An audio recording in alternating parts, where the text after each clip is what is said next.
Alléluia, Alléluia. Moi, je suis la résurrection et la vie, dit le Seigneur. Celui qui croit en moi ne mourra jamais.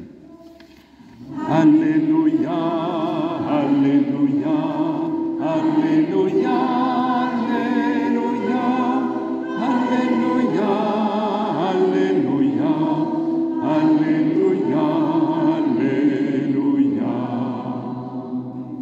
Le Seigneur soit avec vous. Évangile de Jésus-Christ selon saint Jean.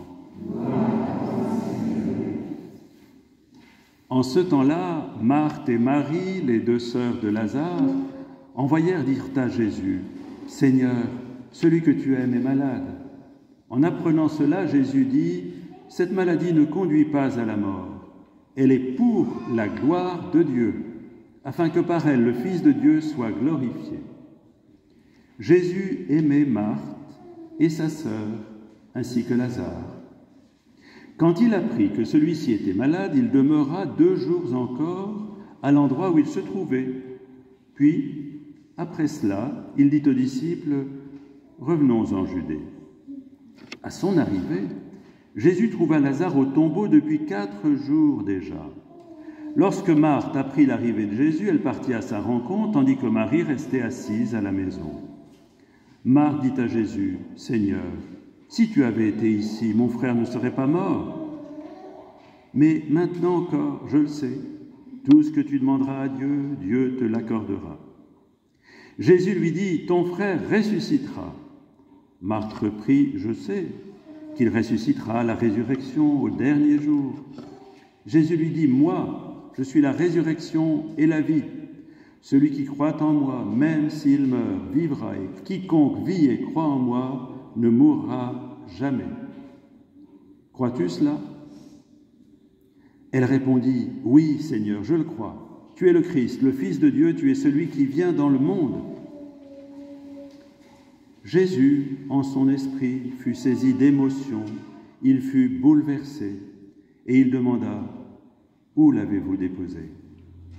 Ils lui répondirent, « Seigneur, viens et vois. » Alors Jésus se mit à pleurer. Les Juifs disaient, « Voyez comme il l'aimait. » Mais certains d'entre eux dirent, « Lui qui a ouvert les yeux de l'aveugle, ne pouvait-il pas empêcher Lazare de mourir ?» Jésus, repris par l'émotion, arriva au tombeau. C'était une grotte fermée par une pierre. Jésus dit, « Enlevez la pierre. » Marthe, la sœur du défunt, lui dit, « Seigneur, il sent déjà. C'est le 4e jour qu'il est là. » Alors Jésus dit à Marthe, « Ne te l'ai-je pas dit ?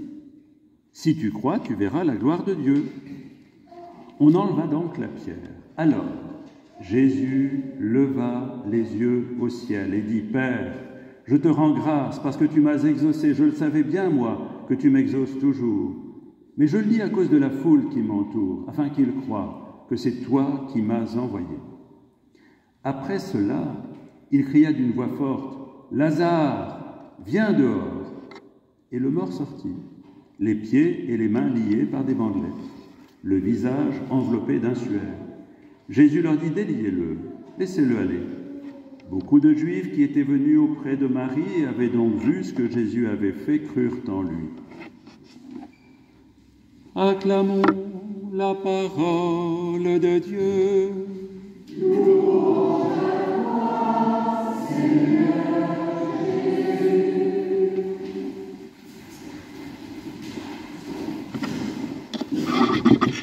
Alors voilà Kenza, on arrive à la dernière étape, le baptême la semaine prochaine.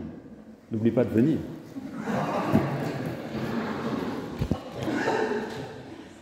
Non, tu seras là, avec tes parents, ta grand-mère, tes amis, parrains, marraines, voilà.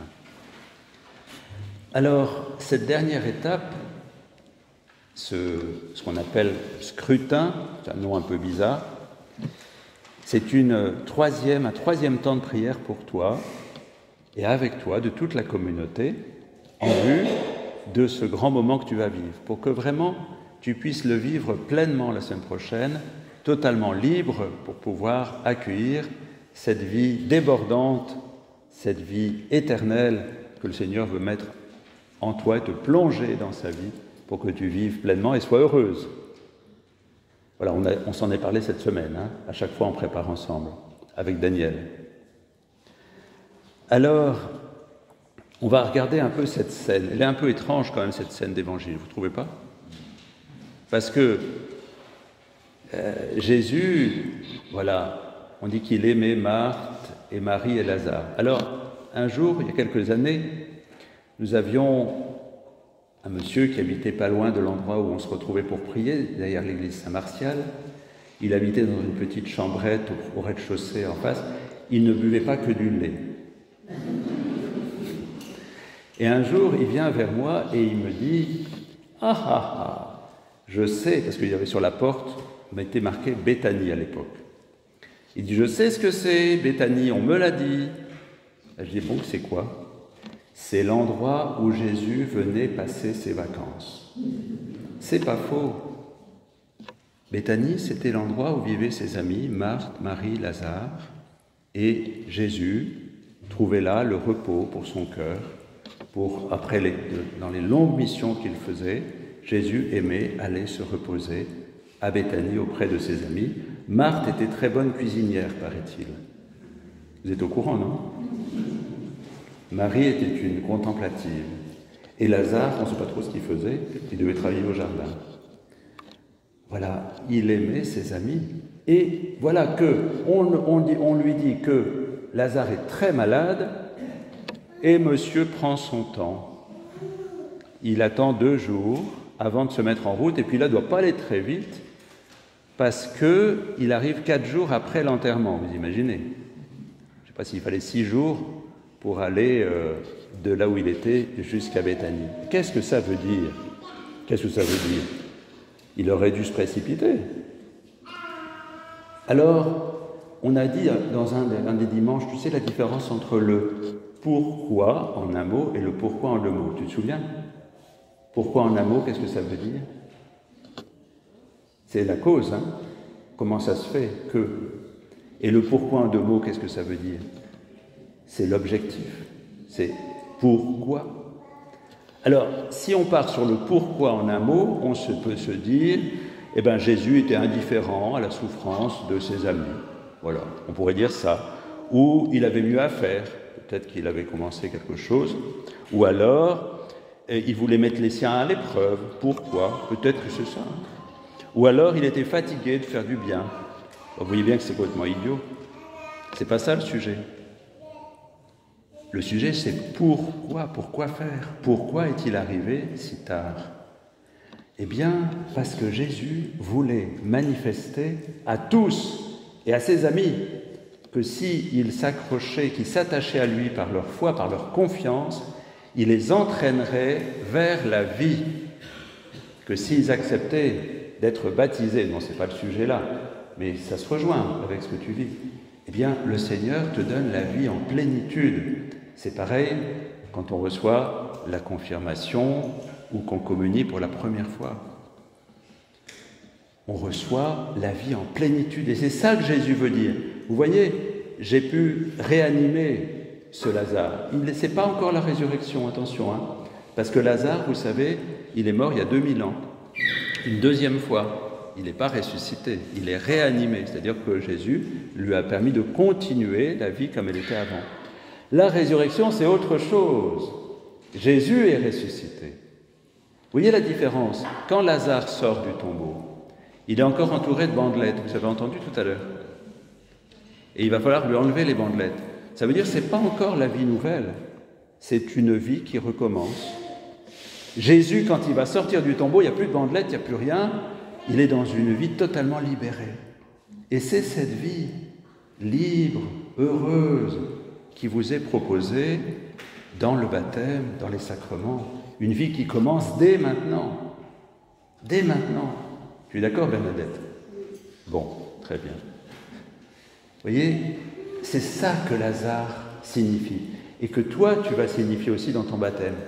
Tu vas recevoir cette vie débordante pour qu'elle soit vraiment au cœur de ta vie, le moteur, la force de ta vie, de ta paix, de ta joie, tout au long de ta vie. pour une vie éternelle qui commence ici et maintenant. C'est pas rien, hein? Alors, à notre tour, on est appelé à vivre de ça. Et je ne sais pas si vous êtes au courant, mais aujourd'hui, à Rome, il se passe quelque chose. Vous avez peut-être une ligne directe avec Rome, non? Non? Non, vous n'avez pas... C'est 2 canonisations de Carlo Acuti et de Pier Giorgio Frassati. Alors, qu'est-ce que c'est? Ce sont 2 jeunes qui... l'un est mort en 1925, un autre en 2006. Giorgio Frassati est mort le siècle dernier, à 25 ans, et Carlo Acuti à 15 ans, en 2006. Donc Carlo Acuti, ça va être le premier saint qui a connu le nouveau millénaire. C'était un jeune très ouvert sur les autres et qui a vraiment rayonné par son ouverture aux autres et aussi sur les réseaux sociaux. Vous voyez, les réseaux sociaux, ce n'est pas que pour dire des idioties. Il y en a pas mal qui sont dites, mais il n'y a pas que ça. Donc il a rayonné, il a eu vraiment une présence et il est en ce moment, puisque la canonisation a commencé à 10 heures, donc à Rome, on est en train de canoniser ces 2 jeunes. Ce qui veut dire que cette vie qui se donne doit se répandre. Et alors aujourd'hui, je me réjouis énormément de ta présence, Kenza, mais aussi de la présence de Renaud, qui se lève, merci, veut te rasseoir, de Mathilde, de Marco, d'Emmanuel, de Steven et de Lucas. Voilà, qui ont le désir du baptême. C'est extraordinaire. Vous nous donnez une joie immense. Et aussi de Maria Florencia, qui se prépare à la confirmation, de Clotilde, merci, de Francia,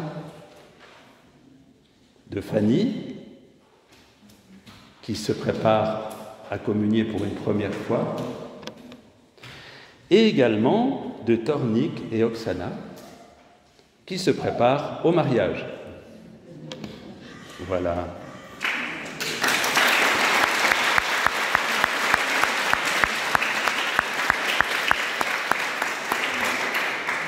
Alors j'ai proposé à chacun et à chacune de ceux qui se préparent à tous ces sacrements d'être là ce matin parce que ils vont voir, Kenza, ce que tu vas vivre, ça leur fait déjà une initiation, et c'est aussi pour voir qu'on chemine tous ensemble, hein, avec toi. Tu n'es pas toute seule, mais tu es en avant, les autres vont te suivre dans tous ces sacrements. C'est merveilleux. Vraiment, je me dis, vous voyez, l'Église est belle. L'Église est belle, parce que c'est cette communauté qui ne cesse de se diffuser. On a eu aussi les baptêmes des enfants de Francia qui peuvent se lever, le bébé peut-être pas, mais les autres. Voilà les baptêmes des enfants de Fanny et la première communion de Charles. Voilà, vous voyez, c'est quand même extraordinaire, c'est beau une communauté, hein. Il y a aussi ceux qui reçoivent le sacrement des malades, c'est très beau. Bien que le Seigneur donne à chacun et à chacune, d'entre nous, tous, hein, tous, on est tous dedans, hein, on est concernés. Cette vie qui s'est donnée à Lazare, qui était déjà un début, hein, parce qu'après il a reçu la vie totalement ressuscitée après, eh bien, elle est là pour nous, pour que chacun et chacune d'entre nous, pour que nous devenions toujours plus des grands vivants. Des grands vivants. Eh bien, il y a une prière que j'ai reprise de quelqu'un d'autre, d'une dame protestante qui dit dans une de ses prières « Oui, tu me ressuscites, Seigneur. Tu te rends au tombeau où j'ai réduit ma vie et tu l'ouvres aux espaces sans limite de ta tendresse. » Voilà, c'est pour chacun et chacune d'entre nous, que nous devenions des grands vivants. Et une fois qu'on a été, vous savez, c'est important aussi qu'il y ait des frères et des sœurs qui nous porte dans cette renaissance. Marthe, par sa foi, elle a dit oui au Seigneur et son frère Lazare a vécu. Donc Marthe a comme provoqué la renaissance de son frère. Et chacun et chacune d'entre nous, on peut devenir à la fois ceux qui renaissent et ceux qui aident les autres à renaître. Eh bien, pour qu'on puisse le vivre, pour pouvoir contribuer à la renaissance et à la naissance à la vie éternelle dès maintenant de ceux que nous aimons, il faut nous-mêmes nous laisser renaître. Que le Seigneur nous plonge dans son amour, qu'il te plonge, Kenza, déjà dans ce que tu vas vivre pleinement la semaine prochaine. Et maintenant, on va prier pour toi. Tu es d'accord ? Merci.